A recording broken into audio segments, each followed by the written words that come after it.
ನಮಸ್ತೆ friends, welcome to my cooking channel.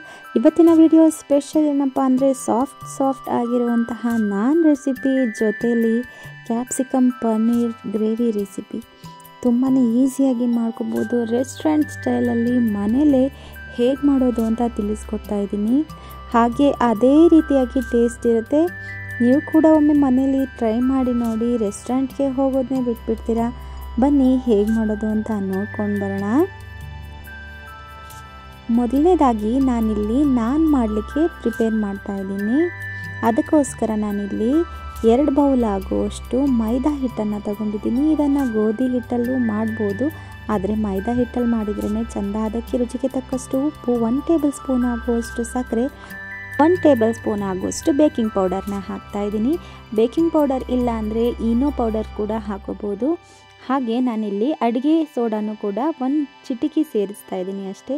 ಇದೆಲ್ಲವನ್ನು ಒಮ್ಮೆ ಡ್ರೈ ಮಿಕ್ಸ್ ಮಾಡಿಕೊಂಡು ನಾನಿಲ್ಲಿ 1 ಕಪ್ ಆಗುವಷ್ಟು ಫ್ರೆಶ್ ಮೊಸರನ್ನು ಸೇರಿಸ್ತಾ ಇದ್ದೀನಿ. ಹಾಗೆ ಇದನ್ನೆಲ್ಲವನ್ನು ಒಮ್ಮೆ ಮಿಕ್ಸ್ ಮಾಡಿ ಸ್ವಲ್ಪನೇ ನೀರನ್ನು ಚಿಮ್ಮಿಸ್ಕೊಂಡು ನಾನಿಲ್ಲಿ ಕಲಿಸ್ಕೊಂಡು ಬರ್ತೀನಿ. ತುಂಬ ಸಾಫ್ಟಾಗಿ ಇರಬೇಕು. ಸ್ವಲ್ಪ ಹೊತ್ತು ನೆನೆಯಲಿಕ್ಕೆ ಬಿಟ್ಟರೆ ಕರೆಕ್ಟ್ ಆಗುತ್ತೆ. ನೋಡಿ, ಈ ರೀತಿಯಾಗಿ ಸಾಫ್ಟಾಗಿ ಇದ್ದರೆ ಸಾಕು. ಇದಕ್ಕೆ ಮೇಲೆ ಸ್ವಲ್ಪ ಎಣ್ಣೆಯನ್ನು ಸವರ್ಬಿಟ್ಟು ನೆನೆಯಲಿಕ್ಕೆ ಬಿಡಬೇಕಾಗುತ್ತೆ. ಕನಿಷ್ಠ ಪಕ್ಷ ಅಂದ್ರೂ ಇದು ಅರ್ಧ ಗಂಟೆ ನೆನೆಯಬೇಕಾಗುತ್ತೆ. ಇದನ್ನು ನೆನೆಯಲಿಕ್ಕೆ ಬಿಟ್ಟು ನಾನಿಲ್ಲಿ ಕ್ಯಾಪ್ಸಿಕಮ್ ಪನ್ನೀರ್ ಮಸಾಲ ಮಾಡ್ಕೊಳ್ಳೋಣ. ಅದಕ್ಕೋಸ್ಕರ ಒಂದು ಪ್ಯಾನ್ ತೊಗೊಂಡಿದ್ದೀನಿ. ಪ್ಯಾನ್ಗೆ 2 ರಿಂದ 3 ಟೇಬಲ್ ಸ್ಪೂನ್ ಆಗುವಷ್ಟು ಅಡುಗೆ ಎಣ್ಣೆ, 1 ಟೇಬಲ್ ಸ್ಪೂನ್ ಆಗುವಷ್ಟು ತುಪ್ಪ ತೊಗೊಂಡಿದ್ದೀನಿ. ಅದಕ್ಕೆ ನಾನಿಲ್ಲಿ 2 ಇಂಚ್ ಆಗುವಷ್ಟು ಚಕ್ಕೆ, 1 ಏಲಕ್ಕಿ, ಹಾಗೆ 2 ರಿಂದ 3 ಲವಂಗ, 5 ರಿಂದ 6 ಕಾಳುಮೆಣಸು, 1 ಟೇಬಲ್ ಸ್ಪೂನ್ ಆಗುವಷ್ಟು ಜೀರಿಗೆ ತಗೊಂಡು ಇದನ್ನೆಲ್ಲವನ್ನು ಎಣ್ಣೆಯಲ್ಲಿ ಸ್ವಲ್ಪ ಫ್ರೈ ಆದ ನಂತರ ನಾನಿಲ್ಲಿ ಖಾರಕ್ಕೆ 2 ಮೆಣಸಿನ್ಕಾಯಿ ತೊಗೊಂಡಿದ್ದೀನಿ, ಹಸಿ ಮೆಣಸಿನ್ಕಾಯಿ, ಹಾಗೆ ಶುಂಠಿನೂ ಕೂಡ ತೊಗೊಂಡಿದ್ದೀನಿ 2 ಇಂಚ್ ಆಗುವಷ್ಟು. ಹಾಗೆ 1 ಫುಲ್ ಬೆಳ್ಳುಳ್ಳಿ ಬಿಡಿಸ್ಕೊಂಡಿದ್ದೀನಿ. 10 ರಿಂದ 15 ಗೋಡಂಬಿ ಹಾಕಿಬಿಟ್ಟು ಇವೆಲ್ಲವನ್ನು ಹೊಂಬಣ್ಣ ಬರೋವರೆಗೂ ನಾನಿಲ್ಲಿ ಎಣ್ಣೆಯಲ್ಲಿ ಹುರ್ಕೊಂಡು ಬರ್ತೀನಿ. ಇವೆಲ್ಲವೂ ಸ್ವಲ್ಪ ಫ್ರೈ ಆದ ನಂತರ ನಾನಿಲ್ಲಿ 1 ಈರುಳ್ಳಿ ಹಾಕ್ಕೊಳ್ತಾ ಇದ್ದೀನಿ. ಹಾಗೆ 1 ಟೊಮೆಟೊ ಕೂಡ ಸೇರಿಸ್ತಾ ಇದ್ದೀನಿ.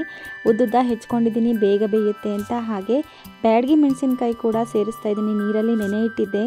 ಇದನ್ನು ಹಾಕೋದ್ರಿಂದ ತುಂಬ ಚೆನ್ನಾಗಿ ಕಲರ್ ಬರುತ್ತೆ ಬ್ಯಾಡಗಿ ಮೆಣಸಿನ್ಕಾಯಿಂದ.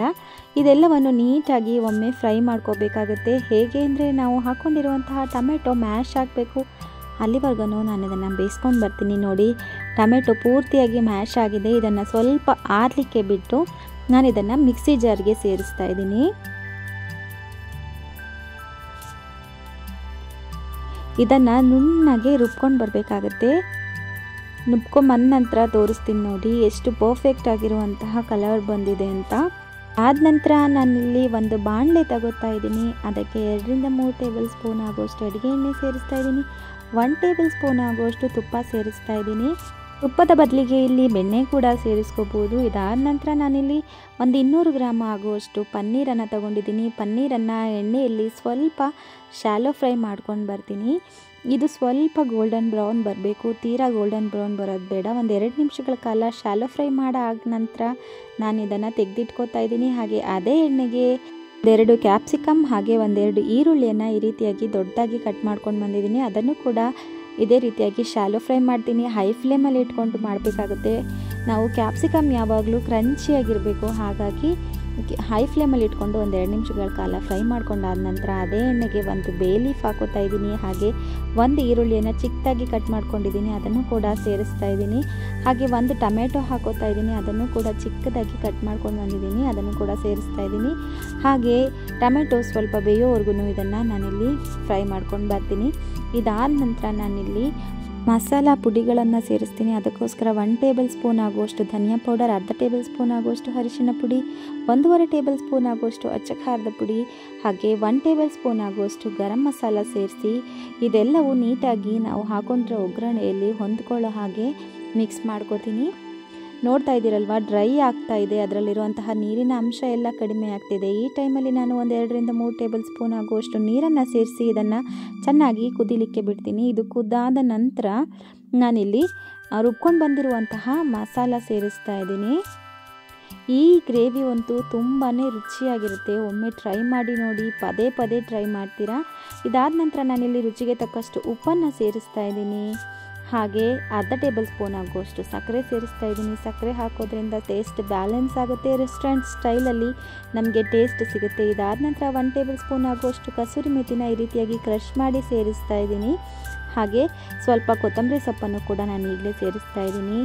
ಇವೆಲ್ಲವನ್ನು ಮಿಕ್ಸ್ ಮಾಡಿದ ನಂತರ ನಾನಿಲ್ಲಿ ಹುರ್ಕೊಂಡು ಬಂದಿರುವಂತಹ ಈರುಳ್ಳಿ, ಕ್ಯಾಪ್ಸಿಕಮ್ ಹಾಗೆ ಪನ್ನೀರನ್ನು ಕೂಡ ಇದಕ್ಕೆ ಸೇರಿಸ್ಬಿಟ್ಟು ಒಮ್ಮೆ ಮಿಕ್ಸ್ ಮಾಡ್ತೀನಿ, ಕುದಿಲಿಕ್ಕೆ ಬಿಡ್ತೀನಿ. ನೀವೇ ನೋಡ್ತಿರೋ ಹಾಗೆ ಪರ್ಫೆಕ್ಟ್ ಆಗಿರುವಂತಹ ಪನ್ನೀರ್ ಕ್ಯಾಪ್ಸಿಕಮ್ ಮಸಾಲ ರೆಡಿಯಾಗಿದೆ. ನೀವು ಕೂಡ ಒಮ್ಮೆ ಇದೇ ರೀತಿಯಾಗಿ ಟ್ರೈ ಮಾಡಿ ನೋಡಿ. ಈಗ ಕುದಿಲಿಕ್ಕೆ ಬಂದಿದೆ.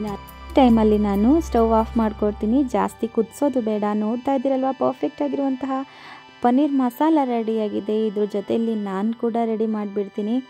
ನೆನೆಲಿಕ್ಕೆ ಇಟ್ಟಿದ್ದಂತಹ ಹಿಟ್ಟನ್ನು ನಾನು ಇದನ್ನು ತೆಗೆದುಬಿಟ್ಟು 1-2 ನಿಮಿಷಗಳ ಕಾಲ ನೀಟಾಗಿ ನಾದ್ಕೊಂಡು 1 ಉಂಡೆ ಆಗೋಷ್ಟು ಹಿಟ್ಟನ್ನು ತೆಗೆದುಕೊಳ್ತಾ ಇದ್ದೀನಿ ಇದರಲ್ಲಿ. ಹಾಗೆ ಅದನ್ನು ಕೂಡ ಒಮ್ಮೆ ನೀಟಾಗಿ ನಾದ್ಕೋತಾ ಇದ್ದೀನಿ.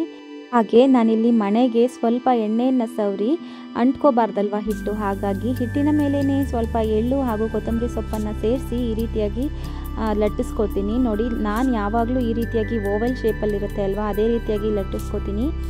ಹಾಗೆ ಅದನ್ನು ನಾನಿಲ್ಲಿ ಹಿಂಭಾಗಕ್ಕೆ ತಿರುಗಿಸಿ ಪೂರ್ತಿಯಾಗಿ ಲಟ್ಟಿಸಿ ಆದ ನಂತರ ಸ್ವಲ್ಪ ನೀರನ್ನು ಸವರ್ತೀನಿ. ಯಾಕೆ ಅಂದರೆ ಇದು ನೇರವಾಗಿ ಹಂಚಿಗೆ ಸ್ಟಿಕ್ ಆಗಲಿ ಅಂತ. ಇದನ್ನು ನಾನು ಇದೇ ರೀತಿಯಾಗಿ ತಗೊಂಡೋಗಿ ನೀರು ಹಚ್ಚಿರೋ ಭಾಗನ ನಾನು ಈ ರೀತಿಯಾಗಿ ಹಂಚಿನ ಮೇಲೆ ಹಾಕ್ತಾ ಇದ್ದೀನಿ. ನೋಡಿ, ಈ ರೀತಿಯಾಗಿ ಸ್ಟಿಕ್ ಆನ್ ಆಗುತ್ತೆ.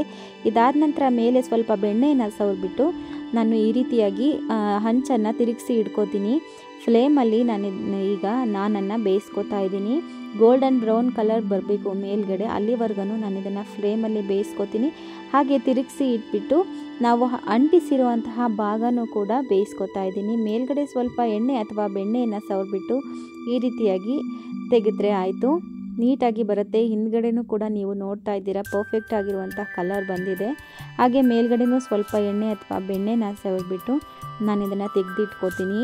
ತುಂಬಾ ಸಾಫ್ಟಾಗಿ ಇರುತ್ತೆ ಈ ನಾನ್. ಇದ್ರ ಜೊತೆಯಲ್ಲಿ ಪನ್ನೀರ್ ಕ್ಯಾಪ್ಸಿಕಮ್ ಗ್ರೇವಿ ಕೂಡ ತುಂಬಾ ರುಚಿಯಾಗಿ ಹೊಂದಿಕೆ ಆಗುತ್ತೆ. ನೋಡಿ, ನಾನು ಈಗ ಆಲ್ರೆಡಿ 2-3 ನಾನನ್ನು ರೆಡಿ ಮಾಡ್ಕೊಂಡು ಬಂದಿದ್ದೀನಿ, ತೋರಿಸ್ತಾ ಇದ್ದೀನಿ. ನೋಡಿ ಎಷ್ಟು ಸಾಫ್ಟಾಗಿ ಇದೆ ಅಂತ ಹೇಳಿಬಿಟ್ಟು. ಹಾಗೆ ಇದನ್ನು ಸರ್ವ್ ಮಾಡ್ಕೋತಾ ಇದ್ದೀನಿ. ಪನ್ನೀರ್ ಕ್ಯಾಪ್ಸಿಕಮ್ ಗ್ರೇವಿ ಜೊತೆ ನಾನ್ ಕೂಡ ರೆಡಿಯಾಗಿದೆ. ನೀವು ಕೂಡ ಒಮ್ಮೆ ಇದೇ ರೀತಿಯಾಗಿ ಟ್ರೈ ಮಾಡಿ ನೋಡಿ, ಹೇಗೆ ಬಂತು ಅಂತ ನನಗೆ ಕಾಮೆಂಟ್ ಸೆಕ್ಷನಲ್ಲಿ ತಿಳಿಸಿ. ಹಾಗೆ ಈ ವಿಡಿಯೋ ನಿಮಗೆ ಇಷ್ಟ ಆಗಿದ್ದರೆ ಲೈಕ್ ಮಾಡಿ, ಶೇರ್ ಮಾಡಿ, ಕಾಮೆಂಟ್ ಮಾಡಿ. ಹಾಗೆ ನನ್ನ ಚಾನಲ್ನ ಸಬ್ಸ್ಕ್ರೈಬ್ ಆಗೋದನ್ನು ಮರಿಬೇಡಿ. ಮುಂದಿನ ವಿಡಿಯೋದಲ್ಲಿ ಸಿಗೋಣ. Thank you.